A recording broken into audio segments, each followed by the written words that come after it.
Hello everyone, मैं हूं मनीष वैष्णव। Vision academy Bilaspur के यूट्यूब चैनल में आपका हार्दिक स्वागत। आज का जो टॉपिक है एमसीक्यू सीरीज का नेक्स्ट क्लास है। इस क्लास में हमने सल्तनत से संबंधित करीब 60 क्वेश्चन देखे थे।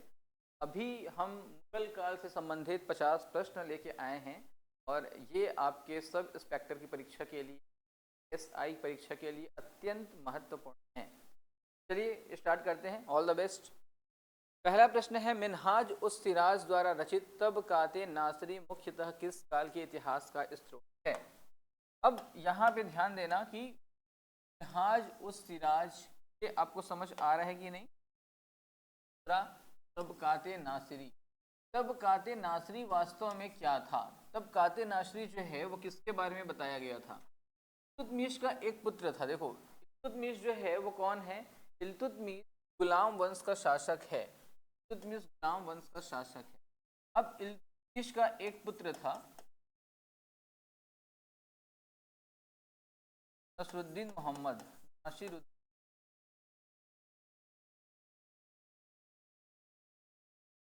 और इसी के नाम से ये वो रचना आज उस सिराज के द्वारा तबकाते नासिरी, नासिरी मतलब नासिरुद्दीन महमूद, और ये जो है वो हो गया था खत्म। ठीक है, ये इसका देहांत हो गया था।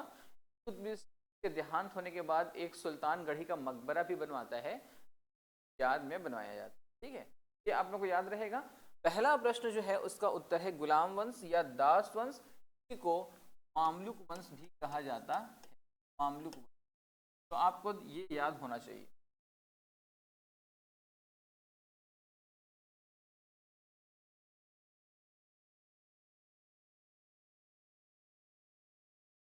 इल्तुतमिश को दिल्ली सल्तनत का वास्तविक संस्थापक क्यों माना जाता है।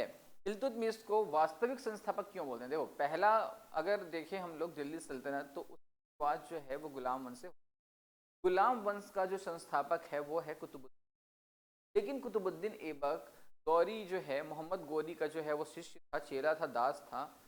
और वो जो है दिल्ली की गद्दी पे कभी नहीं बैठता, वो लाहौर से साम्राज्य को संचालित करता है। और उसने सुल्तान की पदवी धारण नहीं, ने कहा कि मैं मलिक और सिपह सलार, मतलब जो सुल्तान से छोटे पद थे उन्हीं पदों पर रहूंगा। मैं कभी गोरी की जगह नहीं ले सकता, मैं सुल्तान की जगह नहीं ले सकता, इसलिए मैं सुल्तान नहीं बनूंगा। उसे जो है वो वास्तविक संस्थापक नहीं माना जाता था, इसे माना जाता था इल्तुतमिश। इल्तुतमिश क्या करता था, देखो, उसने लाहौर को राजधानी बनाया, जहां पे उत्तर आएगा नहीं। उसने मंगोलों को पराजित किया, ये नहीं। उसने सल्तनत को स्थायित्व प्रदान किया। उसने बाजार नियंत्रण, बाजार नियंत्रण तो अलाउद्दीन खिलजी ने लाया था। ठीक है, सर जो स्थायित्व प्रदान किया सल्तनत को, ये इसका उत्तर है। जहां पे ऑप्शन सही उत्तर है। सल्तनत काल का वास्तविक संस्थापक था जिसने सुल्तान की पदवी धारण की थी, ने दिल्ली को राजधानी बनाया था, दिल्ली से शासन किया था। यहाँ पे इसका उत्तर होगा इल्तुतमिश। अगला प्रश्न, दिल्ली सल्तनत के किस शासक ने खलीफा से औपचारिक मान्यता प्राप्त की थी। मैंने बताया दिल्ली सल्तनत में इल्तुतमिश खलीफा से जाके पदवी लाई थी। ठीक है, खिलअत प्राप्त किया था। खिलअत जो है वो कहाँ से प्राप्त किया था, खलीफा से प्राप्त किया था। तो यहाँ पे इसका उत्तर क्या आएगा, आएगा ये 1229 का समय था। इसने खलीफा से, बगदाद के खलीफा से एक खिलअत की प्राप्ति करती है। खिलअत मतलब होता है प्रकार से सम्मान या भेंट है, जिसमें स्टॉल वगैरह भेंट करते हैं, एक सर्टिफिकेट होता है। बगदाद के खलीफा ने माना कि ये व्यक्ति जो है वो सुल्तान बनने के योग्य है। ठीक है, ये एक ऑथेंटिसिटी है कुल मिला। बलबन की नीति में नियाबत खुदाई का तात्पर्य क्या था। बलबन की नीति में नियाबत खुदाई का मतलब क्या है। तो नियाबत खुदाई का मतलब बलबन की नीति क्या था, खुदा का प्रतिनिधि, खुदा का दूत, खुदा का प्रतिनिधि, खुदा का दूत, ये इसका मतलब है। और ये किसने कहा था, ये किसने कहा। देखो, इस्लामी कानून है क्या ये। सुल्तान ईश्वर का प्रतिनिधि है। देखो यहाँ पे तो आ गया, सुल्तान ईश्वर का प्रतिनिधि है। और ये नियाबत खुदाई का जो तात्पर्य या सिद्धांत जो था, सबसे पहले बलबन के द्वारा दिया गया था। ठीक है, तो हम लोग जो प्रश्न देख रहे हैं उसमें मुगल काल और सल्तनत दोनों के अंश मिलेंगे आपको, ठीक है। अब देखिए, अलाउद्दीन खिलजी द्वारा भूमि मापन की व्यवस्था मुख्यतः किस क्षेत्र में लागू की गई? भूमि मापन की जो व्यवस्था थी अलाउद्दीन खिलजी के द्वारा कहाँ पे लागू की गई? ये व्यवस्था जो है बंगाल वाले क्षेत्र में लागू किया था। अलाउद्दीन खिलजी बंगाल में भूमि मापन की व्यवस्था लागू की थी। अब देखो अगला प्रश्न, अमीर खुसरो की रचनाओं में कौन सी अलाउद्दीन खिलजी के काल से संबंधित है? अलाउद्दीन खिलजी के काल से कौन सा संबंधित है? देखो, कि जो एक है नूह शिपहर, दूसरी है तुगलकनामा। तो तुगलकनामा तो समझ गया कि वो तुगलक से संबंधित। खजाइन उल फुतूह और तारीख अलाई, यहाँ पे ध्यान देना, अमीर खुसरो ने बलबन से लेके 8 सुल्तानों के शासनकाल में राज किया, मतलब शासनकाल में वो रहे यहाँ पे। और वो एक वो जब रहे तो सबसे ज़्यादा समय तक अलाउद्दीन खिलजी, और अलाउद्दीन खिलजी के नाम से उन्होंने तारीख अलाई लिखी। ये इसका सही उत्तर है, ऑप्शन नंबर डी। मोहम्मद बिन तुगलक के शासनकाल में सर्वाधिक विद्रोहों का प्रमुख कारण क्या था? धार्मिक असहिष्णुता, प्रशासनिक प्रयोग, विदेशी आक्रमण या उत्तराधिकार विवाद। यहाँ पे ध्यान देना कि मोहम्मद बिन तुगलक के शासनकाल में सर्वाधिक विद्रोहों का प्रमुख कारण क्या था? यहाँ पे मोहम्मद बिन तुगलक जब आया था तो प्रशासनिक प्रयोग बहुत ज़्यादा हो गए थे। प्रशासनिक, ये खुद जो है वो सन की वास्ता कहलाता था, सन की वास्ता कहलाता था। और ये क्या करता था कि हर बार कुछ ना कुछ नए योजना लाता था और हर सारी योजनाएं इसके फ्लॉप हो जाते थे, असफल हो जाते थे। इसने खुरासान को जीतना चाहा, इसने कराची को जीतना चाहा, इसने बंगाल क्षेत्र असम को जीतना चाहा। तो इस प्रकार से ये हर वक्त जो है वो नई नई प्रशासनिक प्रयोग करता था और ये सारे के सारे फैल हो जाते थे। तो सर्वाधिक विद्रोहों का प्रमुख कारण क्या था? प्रशासनिक। इब्न बतूता भारत में किसके शासनकाल में आया? तो ये तो बहुत स्पष्ट है कि इब्न बतूता भारत में किसके आया? ये मोहम्मद बिन तुगलक के समय में ये आया। और जब ये आया तो इसको मोहम्मद बिन तुगलक बना देता है, काजी बना देता है। और ये लगभग माना जाता है कि 20 वर्षों तक मोहम्मद बिन तुगलक के काल में रहा। इब्न बतूता बहुत अच्छे घर से आया था, पढ़े लिखे घर से आया था, इसके घर में सभी के सभी प्रशासनिक। अब ये व्यक्ति जो है वो एक प्रकार से एडवेंचर करना चाहता था, एक चैलेंज को अपनाना चाहता था और इसी नाम से ये यहाँ पे आया था। फिरोज शाह तुगलक द्वारा स्थापित दीवान ए बंदगान किससे संबंधित था? फिरोज शाह तुगलक द्वारा स्थापित दीवान ए बंदगान किससे संबंधित है? दीवान ए बंदगान जो है वो संबंधित है दास विभाग से। किससे संबंधित है? दास विभाग से। लोधी वंश का संस्थापक कौन था? इसको तो कोई भी बता सकता है। लोधी वंश की स्थापना किसने? लोधी वंश की स्थापना बहलोल अब बहलोल लोधी ने कब की? तो 1451 से 1526 तक लोधी वंश का शासनकाल था। यहाँ पे 1451 से 1488 तक 88-89 तक बहलोल लोधी ने शासन किया और इन्होंने लगभग जो है 89 तक है ये 38 साल शासन किया। और 38 साल के शासनकाल में सबसे अधिक समय तक सल्तनत पे शासन करने वाला शासक कौन था? यही व्यक्ति था, बहलोल लोधी। सिकंदर लोधी द्वारा स्थापित नगर कौन था? सिकंदर लोधी ने कौन सा नगर स्थापित किया था? आगरा नगर स्थापित किया था। कब किया था? 1504 में स्थापित किया था। इसको राजधानी कब बनाई? 1506 में इसको राजधानी बनाई। बाबर के भारत में आक्रमण के समय काबुल पर उसका अधिकार कब स्थापित हुआ था? बाबर ने 1504 में काबुल पे अधिकार कर लिया था और यहाँ पे जब इस अधिकार करने के पश्चात काबुल कंधार पे अधिकार करने के बाद बादशाह या पादशाह की उपाधि धारण बाबर ने। बाबर द्वारा प्रमुख रूमी पद्धति का संबंध किससे था? रूमी पद्धति जो है उसने युद्ध में, देखो बाबर जब पानीपत का युद्ध जीतता है अप्रैल 1526, तो बाबर जो है रूमी पद्धति का उपयोग करता है। रूमी पद्धति क्या है? एक जो है रूमी पद्धति जो है वो तोप खाना जो होता है उसको सजाने की पद्धति हो, ठीक है। तोप खाना को सजाने की पद्धति जो है रूमी पद्धति सीखा था बाबर ने, आ रहा है समझ? तो ये उज्बेकों से सीखा था, उज्बेकिस्तान के लोगों को उज्बेक कहते हैं हम। ये इसका सटीक उत्तर है। पानीपत के प्रथम युद्ध में इब्राहिम लोदी की पराजय का प्रमुख कारण क्या था? पहला, कम सैनिक का, दूसरा राजपूत विरोध, तीसरा आधुनिक तोपखाना, चौथा आर्थिक संकट। ध्यान देना, इब्राहिम लोदी की पराजय का प्रमुख कारण था राजपूत विद्रोह।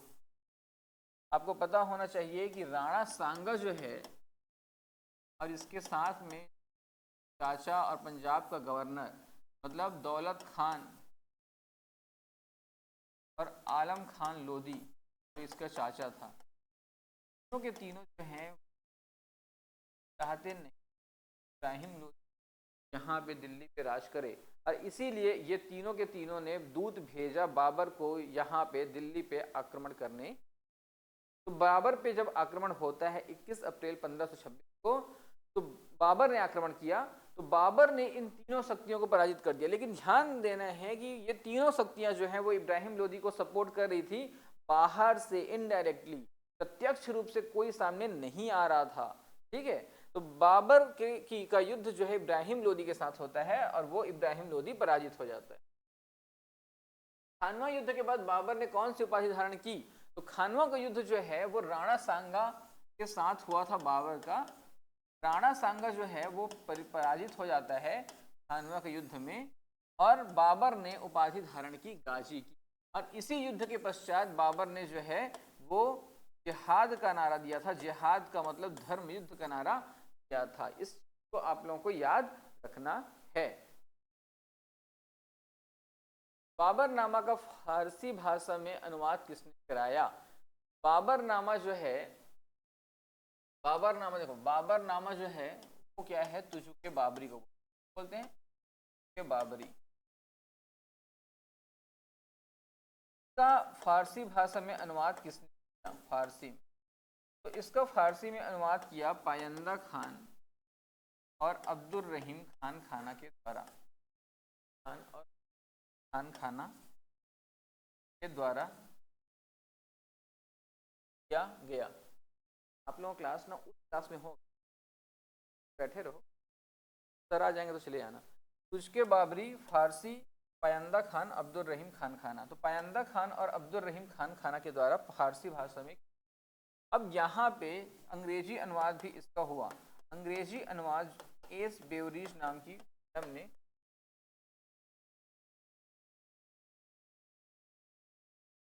अंग्रेजी अनुवाद एस बेवरीज मैडम ने किया। तो अब्दुल रहीम खान खाना और पायंदा खान जो हैं वो कौन से सम्राट के समय थे? तो ये जो है वो अकबर के समय। तो उत्तर जो है वो अकबर होगा। बाबर की मृत्यु के समय मुगल साम्राज्य की राजधानी कहाँ थी? बाबर की जब मृत्यु हुई तो उस समय मुगल साम्राज्य की राजधानी जो है वो आगरा थी। और इसको ध्यान रखना है, बाबर की मृत्यु जो है वो आगरा में होती है। ठीक है, बाबर की, और यहाँ पे बाबर की जैसे मृत्यु होती है तो उसको पहले दफनाया जाता है आगरा में, पहले आगरा में, उसके बाद कुछ समय के पश्चात उसको दूसरी बार दफनाया जाता है काबुल में। ठीक है, तो यहाँ पे इसका उत्तर तो आने वाला है आगरा, लेकिन इसको 2 बार दफनाया जाता है, आगरा और काबुल में। अगला प्रश्न, चौसा का युद्ध किनके बीच लड़ा गया? चौसा का युद्ध जो है वो होता है 1539 में। 1539 में होता है हुमायूं और शेर शाह के, और इस युद्ध में शेर शाह जो है वो जीतता है युद्ध। इसी युद्ध के पश्चात एक कहानी जो है वो प्रचलित है कि चौसा के युद्ध में जीतने के पश्चात हुमायूं जब हार जाता है तो वो अपने घोड़े को लेके जो है हारते हारते वो गंगा नदी में कूद जाता है घोड़े के साथ। और घोड़े से कूदने के पश्चात हुमायूं जो है उसको नदी में जब वो कूदता है तो उसको एक ने बचाया, उसकी जान बचाई निजाम नाम के भिस्ती ने। और इस भिस्ती से खुश होकर निजाम, हुमायूं उस समय दिल्ली का शासक था, तो वो जब इससे खुश हो जाता है तो उसने कहा कि भिस्ती को एक मुंह मांगा इनाम मांगने के लिए कहा। और ये निजाम जो है वो बोलता है कि मुझे एक दिन का बादशाह जो है इसको हुमायूं ने बनाता है और एक दिन का बादशाह बनने के पश्चात ये क्या करता है कि पूरे राज्य में चमड़े का सिक्का चलाता है।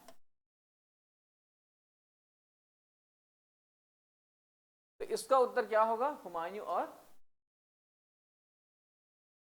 शेर शाह सूरी द्वारा जारी चांदी के सिक्के का नाम क्या था? शेर शाह सूरी जो है चांदी और तांबे का सिक्का चलाया था। चांदी का रुपया और तांबे का दाम, दो चीजें इन्होंने चलाया, चांदी का रुपया और तांबे का दाम। ठीक है, तो यहाँ पे तांबा पूछा है ना, नहीं चांदी पूछा है, तो चांदी का रुपया ये चलाया और तांबे का दाम, जिसका अनुपात 1:64 हुआ करता था। शेर शाह सूरी। हुमायूं ने निर्वासन के दौरान सबसे अधिक समय कहाँ बिताया? हुमायूं जब निर्वासन होता है, जब चौसा और बिलग्राम के युद्ध में हार जाता है, तो बिलग्राम का युद्ध होता है 1540 में। 1540 में जब बिलग्राम के युद्ध में या कन्नौज के युद्ध में हारता है, तो वह यहाँ से भाग जाता है, और यहाँ से भागने के बाद वह ईरान चले जाता है। ईरान के शाह तहमास्प यहाँ जो है वो जाके रहना शुरू करता है। तो ईरान का जो शासक था शाह तहमास्प की सहायता से वापस वो आता है जब शेर शाह सूरी जाती है। ठीक है, यहाँ पे इसका उत्तर क्या आएगा? फारस या ईरान आएगा।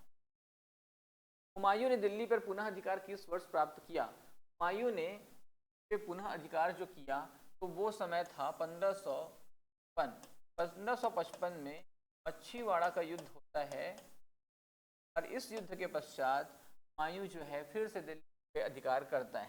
1556 सिकंदर शाह सूरी के साथ इसका युद्ध होगा, सिकंदर शाह सूरी, और ये युद्ध कहलाता है सरहिंद का। इस युद्ध के पश्चात जो है तरह से दिल्ली पे शासन व्यवस्था हुमायूं के हाथ में हो जाएगी। तो उत्तर इसका मच्छीवाड़ा ना हो गया, 1556 सरहिंद का युद्ध आएगा। लेकिन इसके पश्चात दीन पनाह नाम का एक पुस्तकालय बनाया है वहां पे दिल्ली में। कौन? हुमायूं।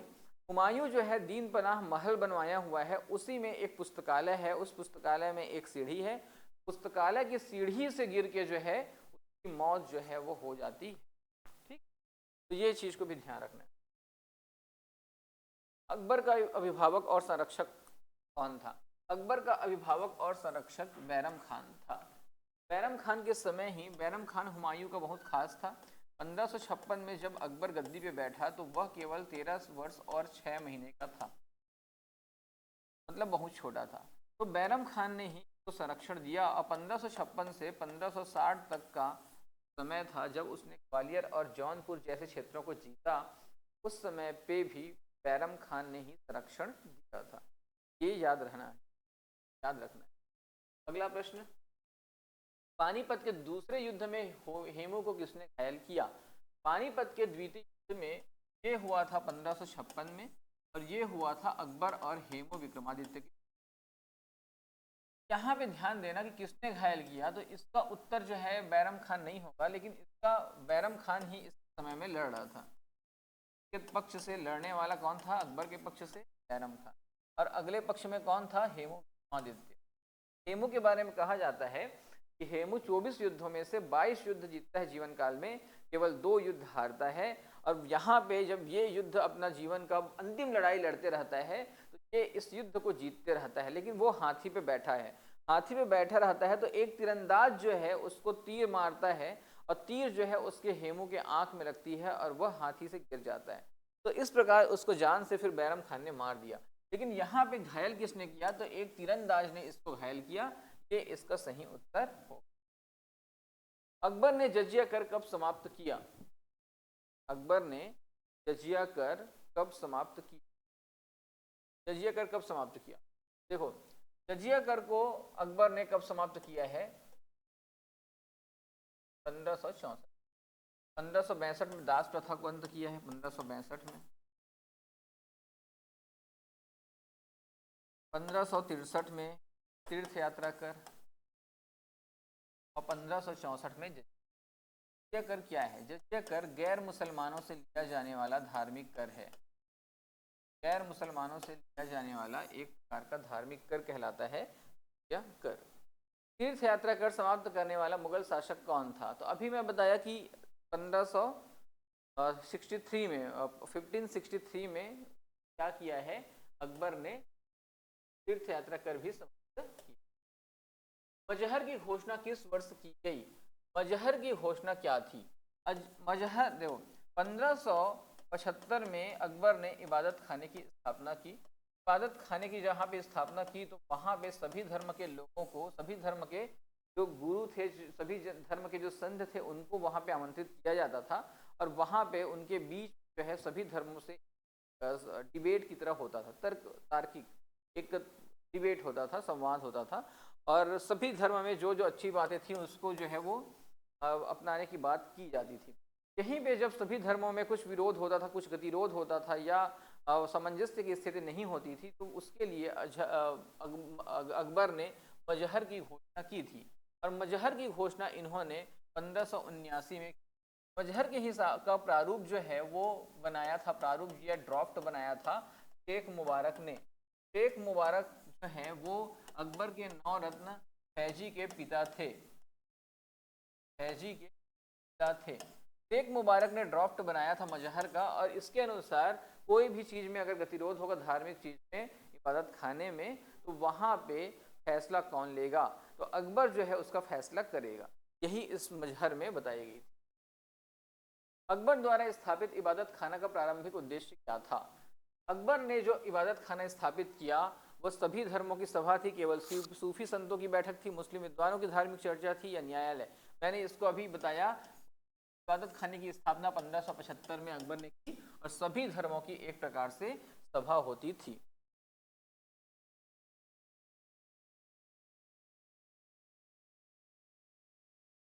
अकबर की राजधानी फतेहपुर सीकरी कब बनी? अकबर ने आगरा में, देखो राजधानी कहाँ पे थी? आगरा राजधानी। पहले राजधानी जो है मुगलों की क्या थी? आगरा। अकबर ने 1571 में फतेहपुर सीकरी को भी राजधानी बनाया जो आगरा के पास ही है, ठीक है। यहाँ पे फतेहपुर सीकरी इसका उत्तर।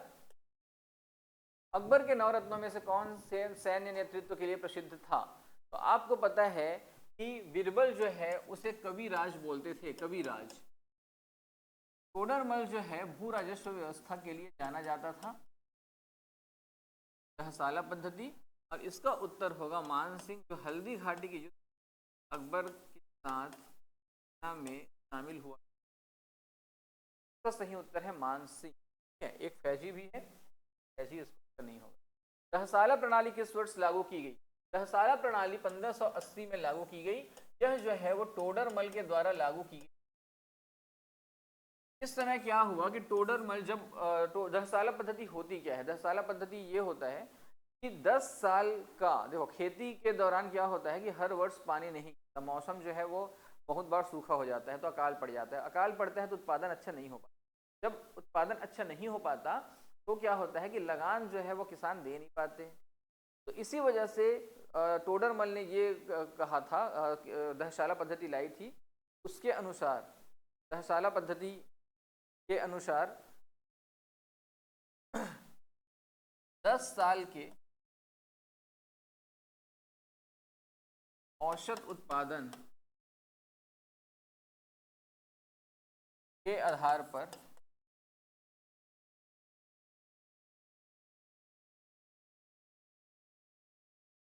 लगान वसूल किया जाएगा, लगान वसूल।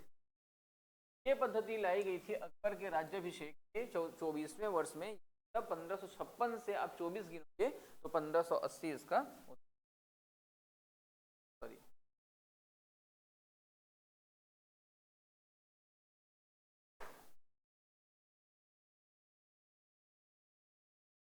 आईने अकबरी में कितने भाग हैं? आईने अकबरी में, देखो आईने अकबरी क्या है? आईने अकबरी जो है वो अकबरनामा, एक बुक है अकबरनामा। अकबरनामा की रचना की है अबुल फजल ने। किसने? अबुल फजल ने आईने अकबरी की रचना की। यहाँ पे अकबरनामा में पहला 3 भाग हैं। अकबरनामा में 3 भाग हैं और इस 3 भाग में पहले में तैमूर के आक्रमण से लेकर अकबर के शुरुआती जीवन का वर्णन है। दूसरे भाग में अकबर के शुरुआती जीवन से लेकर 46वें वर्ष तक का जीवन, और तीसरे भाग में है आईने अकबरी। और इस आईने अकबरी में अबुल फजल अपनी जीवनी और अकबर के बारे में और जो बचा हुआ है उसको लिखता है और उसके कहावतों को लिखता है।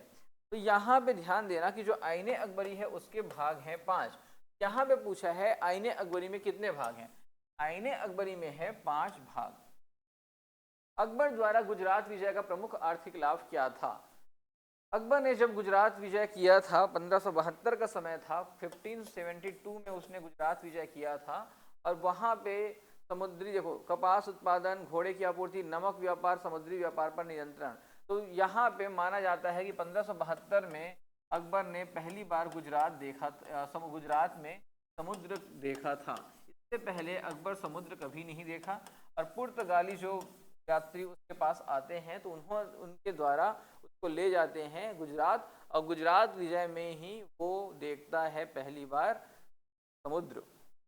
तो पहली बार जब देखेगा तो समुद्र पे, समुद्री व्यापार पे नियंत्रण करने की कोशिश करेगा। यहाँ पे समुद्र व्यापार पे नियंत्रण उसका सही उत्तर, ठीक है। वैसे इसमें पुर्तगालियों का शासन उस समय था। हल्दी घाटी में महाराणा प्रताप की ओर से सेना का नेतृत्व किसने किया। हल्दी घाटी का युद्ध आपको पता है कि 1576 में महाराणा प्रताप और अकबर के बीच हुआ। महाराणा प्रताप, देखो, अकबर की सेना जो है, अकबर मुस्लिम था, अकबर मुस्लिम है। महाराणा प्रताप कौन है, महाराणा प्रताप जो है वो हिंदू राजपूत। अब महाराणा प्रताप और अकबर के बीच जब युद्ध होता है तो अकबर का जो सेनापति है वो हिंदू है, उसका नाम है मान सिंह, और महाराणा प्रताप जो हिंदू है उसका जो सेनापति है उसका नाम था हकीम खान सुर। तो यहाँ पे इसका उत्तर आएगा हकीम खान सुर।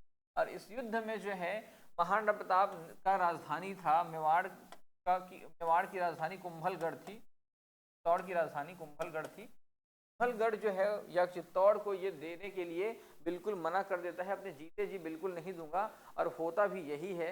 माना भी तो जाता है कि हल्दी घाटी का युद्ध अकबर ने जीत लिया है, लेकिन जब राजधानी या उस क्षेत्र को जब अकबर ने जीता ही नहीं तो ये जीत कैसी हुई। तो इस प्रकार से ये भी जीत जो है वो अकबर की जीत में नहीं जाती है कुल मिला के, क्योंकि महाराणा प्रताप ने अपना क्षेत्र इसको अकबर को प्रदान नहीं किया था। बुलंद दरवाजा किस स्थापत्य शैली का उत्कृष्ट उदाहरण है। बुलंद दरवाजा बनाया गया था गुजरात विजय के उपरांत में। गुजरात विजय होता है 1572 में। मुगल फारसी स्थापत्य शैली का उदाहरण है। गुजरात विजय के पश्चात ही ये बनाएगा, लेकिन ये प्रेरित कहाँ है, ये प्रेरित है इल्तुतमिश के द्वारा बनाया गया अतारकीन दरवाजा। अतारकीन दरवाजा जो बनाया था इल्तुतमिश के द्वारा बदायूं वाले क्षेत्र। कहाँ पे बनाया गया था, बदायूं में। तो बदायूं में जो बनाया गया था उसी का ये प्रतिरूप था, 1572 में बनाया गया था। अकबर की सुलह कुल की नीति विचारधारा से प्रभावित थी। सुलह कुल की नीति जो है वो प्रभावित थी संप्रदाय से। चिश्ती संप्रदाय जो है उसके जो साधु थे, शेख सलीम चिश्ती जैसे नाम पढ़ते हो आप, अमीर खुसरो नाम पढ़ते हो, शिहाबुद्दीन गरीब नाम पढ़ते हो, ये जो हैं वो सब के सब जो हैं वो क्या हैं, संप्रदाय के हैं। चिश्ती संप्रदाय जो है वो एक प्रकार से बहुत ही नैतिक संप्रदाय है। संप्रदाय के लोग जो हैं बहुत अच्छे तरीके से रहते हैं, सभी को समान मानते हैं, किसी के साथ बुरा व्यवहार नहीं करते। ये राजनीति से दूर रहते हैं, मद्यपान से दूर रहते हैं, संगीत को महत्व देते हैं, ज्ञान को महत्व देते हैं। तो ये उत्तर आएगा। अबुल फजल की हत्या किसके द्वारा कराई गई। अबुल फजल की हत्या कराने में का हाथ था। अबुल फजल की हत्या कराने में जहांगीर का हाथ था, ये आप लोगों को ध्यान देना है। 1504 में अबुल फजल की हत्या करा दी गई। अकबर द्वारा कश्मीर का विलय कब किया गया। जब ये प्रश्न आया तो इसको उत्तर देखो, 1585-86 इसका उत्तर होता है कश्मीर। ये जो है वो सिंध का विजय होता है इस समय, ये ध्यान देना है। और 1595 में जो है अहमदनगर को जीतता है, अहमदनगर दक्षिण भारत में। तो इसका उत्तर क्या होगा, 1585-86 मतलब ए। मुगल प्रशासन में मनसब शब्द का अर्थ क्या होता है। मुगल प्रशासन में मनसब का अर्थ होता है पद और श्रेणी, और मनसब जो है वो दिया जाता था, सभी सेना में थे उसको मनसब दिया जाता था, जितने लोग थे वहां पे शासन में प्रशासन में उनको मनसब दिया जाता था, छोटे से बड़ा मनसब दिया जाता था। और इस मनसब की जो संख्या थी वो क्या थी कि 10 से लेके 5000 मनसब तक सभी को दिया जाता था। मनसब का अर्थ जो है वो रैंक या पद माना जाता है। यहाँ पे मनसब को 3 भागों में बांटा गया था। पहले को बोला जाता था मनसबदार, दूसरे को बोला जाता था अमीर, और तीसरे को बोला जाता था अमीर के का का या जमा, अमीर ए जमा जमा या अमीर ए यहाँ पे मनसब का अर्थ आप लोग समझ गए। मनसबदारी प्रणाली में जात किसका सूचक था? जात और सवार दो चीजों में ये बटा हुआ था, एक बटा हुआ था जात और एक बटा हुआ था सवार। सवार का मतलब तो आप समझ गए कि सवारी घुड़सवार, ठीक है, घुड़सवारों की संख्या। जात क्या बचा? जात जो बचा है वो बचा व्यक्तिगत सैनिकों की संख्या। जात जो है वो सैनिकों की संख्या। आगे बढ़ते हैं। सवार किसका सूचक है? तो यहाँ पे देखो घुड़सवारों की संख्या। अकबर द्वारा बंगाल विजय का प्रमुख प्रतिद्वंदी कौन था? अकबर ने जब बंगाल विजय किया तो वहां पे देखो शेर शाह तो था नहीं, बहादुर शाह भी वहां पे था नहीं, ठीक है, बंगाल आदिल शाह और दाऊद खान कररानी। बंगाल विजय बहादुर शाह बंगाल विजय के समय शेर शाह और बहादुर शाह ही बंगाल विजय के थे। तो इसका उत्तर ये है। दिल्ली सल्तनत में सर्वाधिक क्षेत्रीय विस्तार किस शासक के समय हुआ? दिल्ली सल्तनत में सर्वाधिक विस्तार जो है किसके समय में हुआ? देखो अलाउद्दीन खिलजी के समय में सबसे ज्यादा विस्तार हुआ था और उसके बाद मोहम्मद बिन तुगलक के समय में भी विस्तार हुआ था। तो दोनों शासकों के समय में विस्तार हुआ, लेकिन यहाँ पे पूछा जा रहा है कि सर्वाधिक विस्तार जो है वो मोहम्मद बिन तुगलक के समय हुआ था। भले ही इसे हम पागल सन की शासक बोले, भले ही इसकी सारी योजनाएं फ्लॉप हो जाती हैं, लेकिन इसी के समय में सबसे ज्यादा विस्तार होता है, ठीक है, क्योंकि अलाउद्दीन खिलजी ने पहले से बहुत सारे क्षेत्रों पे विस्तार कर लिया था। तो ये सारी चीजें जो है तुगलक वंश के शासकों को मिलती हैं। डी इसका उत्तर है। बाबर के संस्मरणों को मध्य एशिया के इतिहास का महत्वपूर्ण स्रोत माना जाता है। बाबर पहला धार्मिक जानकारी, दूसरा भूगोल राजनीति एवं संस्कृति का वर्णन, तीसरा व्यापारिक विवरण या चौथा सैन्य नियम। तो बाबर के संस्मरण जो है, बाबरनामा में बाबर ने अपने संस्मरण लिखे हैं, तुजुके बाबरी लिखा है और तुजुके बाबरी जो है उसमें बाबर ने वर्णन किया है। तो यहाँ पे मध्य एशिया के इतिहास का महत्वपूर्ण स्रोत क्यों माना जाता है कि यहाँ पे उसने भूगोल के बारे में, राजनीति के बारे में और संस्कृति का वर्णन किया है। बाबर ने बताया कि बाबर खैबर दर्रा पार करके भारत में प्रवेश किया था। बाबर जब यहाँ प्रवेश करता है तो बाबरनामा के अनुसार उसको जो है वो 7 शासकों के जिक्र करता है, 7 शासकों का भारत के, जहाँ पे उसने 5 मुस्लिम शासकों और 2 हिंदू शासकों का जिक्र किया हुआ है। 2 हिंदू शासकों में उसने जो है वो एक नाम बताया हुआ है राणा सांगा का, मेवाड़ का जो शासक था, और दूसरा नाम बताया हुआ है कृष्णदेव राय का जो तुलु वंश का शासक है, ठीक है। तो यहाँ पे उसने भूगोल, राजनीति और संस्कृति के बारे में बताया कि भारत में जो नदी है उनमें उछाल नहीं है, भारत में जो है वो जलवायु बहुत ही खराब है, भारत के लोग जो हैं बहुत ही ज़्यादा पूरे और बदसूरत हैं, ये बाबरनामा में वर्णित किया गया है, ठीक है। तो इस चीज़ को भी ध्यान रखना। भारत में उसको आम और हाथी जो है वो मिले जो उसको पसंद आए। अकबर के समय करोड़ी प्रयोग किससे संबंधित था? ये एक प्रकार से करोड़ी राजस्व से संबंधित है। करोड़ी नाम का एक जो है राजस्व, रिवेन्यू संग्रहण करने वाला व्यापारी था, टैक्स कलेक्शन करने के लिए, जो 1 करोड़ रुपए जो है वो टैक्स कलेक्शन करता था, उसी को करोड़ी बोलते हैं। तो ये इसका उत्तर है। मजहर के अनुसार अंतिम निर्णय का अधिकार किसे प्राप्त था? तो इसे मैं बता चुका हूं आप लोगों को कि मजहर के अनुसार जो है वो अंतिम निर्णय जो है वो किसे प्राप्त है? तो वो प्राप्त है सम्राट को, सम्राट को प्राप्त है। अगला प्रश्न, दिल्ली सल्तनत में बरीद ए मुमलिक का कार्य क्या था? तो बरीद ए मुमलिक पद जो है वो लाया गया था बलबन के समय में, और इसका उत्तर आएगा गुप्तचर व्यवस्था। ये सल्तनत के समय में गुप्तचर व्यवस्था। अकबर की दक्कन नीति का पहला लक्ष्य कौन सा राज्य था? अकबर ने, यहाँ पे ध्यान देना, अहमदनगर जो है वो 1595 में जीता था। बरार खान देश वगैरह जो है उस पे उसको 1591 में जीता था। तो यहाँ पे दक्षिण में इसका उत्तर होगा 1591। अगला प्रश्न, बाबर की भारत विजय को स्थायी बनाने वाला युद्ध कौन सा माना जाता है? बाबर की भारत विजय को स्थायी बनाने वाला जो युद्ध था वो माना जाता है पानीपत का युद्ध, ठीक है। अब यहाँ पे थोड़ा सा कंफ्यूजन हमेशा रहेगा कि स्थायी बनाने वाला युद्ध कौन सा है। तो इसको हम लोग पानीपत के युद्ध के बाद जो है वो शासक बन गया था पूरी तरीके, लेकिन खानवा के युद्ध में जो है वो राणा सांगा को जीत, राणा सांगा जो है राजपूत राजा है, इसको हराता है। तो यहाँ पे फिर ये स्थायी हो जाता है विजय, भारत विजय। तो इसका उत्तर दूसरा लेना चाहिए हमें, इसका उत्तर दूसरा होगा खानवा का युद्ध। चंदेरी का युद्ध किसके बीच हुआ? चंदेरी का युद्ध बाबर और मेदिनी राय के बीच। बाबर का तीसरा युद्ध था। और मेदिनी राय के साथ जो है, बाबर के साथ जो है, इसी युद्ध में अफगानी शासक शेर शाह जो है वो भी लड़ाई करेगा। मतलब इसके साथ में बाबर के मेदिनी राय के अगेंस्ट में लड़ेगा शेर शाह। अंतिम प्रश्न, अकबर की धार्मिक नीति का अंतिम लक्ष्य क्या माना जाता है? तो अकबर की धार्मिक नीति का लक्ष्य इस्लाम का विस्तार है क्या? ये गलत है। हिंदू धर्म का संरक्षण है क्या? ये भी गलत है। साम्राज्य की राजनीतिक एकता और स्थिरता, ये इसका सही उत्तर है। नई धार्मिक व्यवस्था, ये भी उत्तर नहीं है। तो ऑप्शन नंबर सी इसका करेक्ट उत्तर होगा। तो यहाँ पे हम लोग देखें कि आज सल्तनत और मुगल काल से संबंधित जो, जिसमें ज्यादातर प्रश्न जो है मुगल काल से संबंधित है। 50 प्रश्न देखे हमने। 50 प्रश्नों को आप हल कीजिए। सभी प्रश्नों के एक्सप्लेनेशन मैंने दिए हैं, है ना। तो हम लोग मिलते हैं अगले क्लास में। इसके बाद मैं नए एक टॉपिक पे MCQ लाऊंगा। तब तक के लिए धन्यवाद। All the best.